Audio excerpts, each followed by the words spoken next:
The Israeli military said it was reinforcing troops in the occupied West Bank, deploying several new army battalions and putting other forces on standby, describing the measures as part of its readiness for possible developments.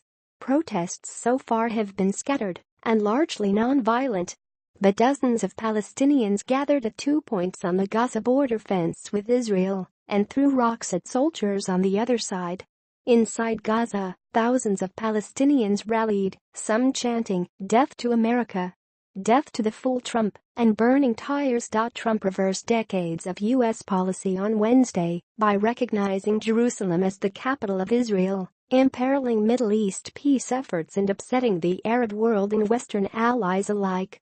The status of Jerusalem, home to sites holy to the Muslim, Jewish, and Christian religions, is one of the biggest obstacles to reaching a peace agreement between Israel and the Palestinians. We should call for, and we should work on launching an intifada, Palestinian uprising, in the face of the Zionist enemy, Hamas leader Ismail Haniyeh said in a speech in Gaza.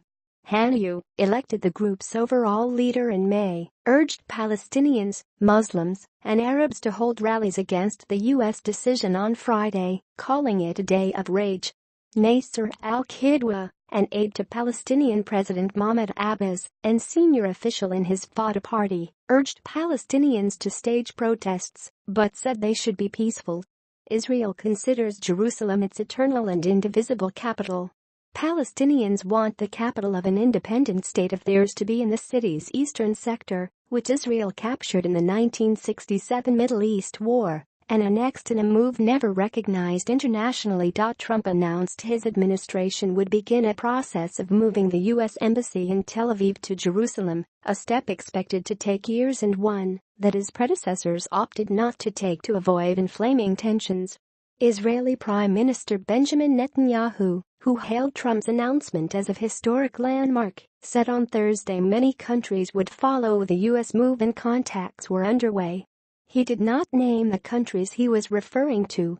President Trump has immortalized himself in the chronicles of our capital. His name will now be held aloft, alongside other names connected to the glorious history of Jerusalem and of our people, he said in a speech at Israel's foreign ministry. Other close Western allies of Washington, including France and Britain, have been critical of Trump's move. Pope Francis has called for Jerusalem's status quo to be respected, while China and Russia have also expressed concern. The EU's foreign policy chief Federica Mogherini said, "The European Union has a clear and united position. We believe the only realistic solution to the conflict between Israel and Palestine is based on two states, and with Jerusalem as the capital of both." Trump's decision has raised doubts about his administration's ability to follow through on a peace effort that Trump's son-in-law and senior advisor, Jared Kushner, has led for months aimed at reviving long-stalled negotiations. The United Nations Security Council is likely to meet on Friday to discuss the U.S. decision, diplomats said. Israel and the United States consider Hamas, which has fought 3 wars with Israel since 2007, a terrorist organization. Hamas does not recognize Israel's right to exist, and its suicide bombings helped spearhead the last intifada, from 2000 to 2005. We have given instruction to all Hamas members and to all its wings to be fully ready for any new instructions or orders that may be given to confront this strategic danger that threatens Jerusalem and threatens Palestine, Haniyeh said. United Jerusalem is Arab and Muslim, and it is the capital of the state of Palestine, all of Palestine, he said, referring to territory including Israel as well as the Hamas-controlled Gaza Strip and the Israeli-occupied West Bank. Haniyeh called on Western-backed Abbas to withdraw from peacemaking with Israel and on Arabs to boycott the Trump administration. Abbas said on Wednesday the United States had abdicated its role as a mediator in peace efforts.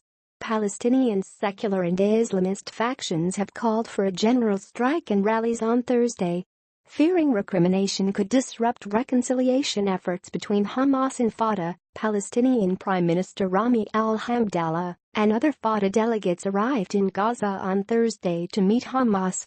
The international community does not recognize Israeli sovereignty over the whole of Jerusalem, believing its status should be resolved in negotiations. No other country has its embassy in Jerusalem. Trump's decision fulfills a campaign promise and will please Republican conservatives and evangelicals who make up a sizable portion of his domestic support.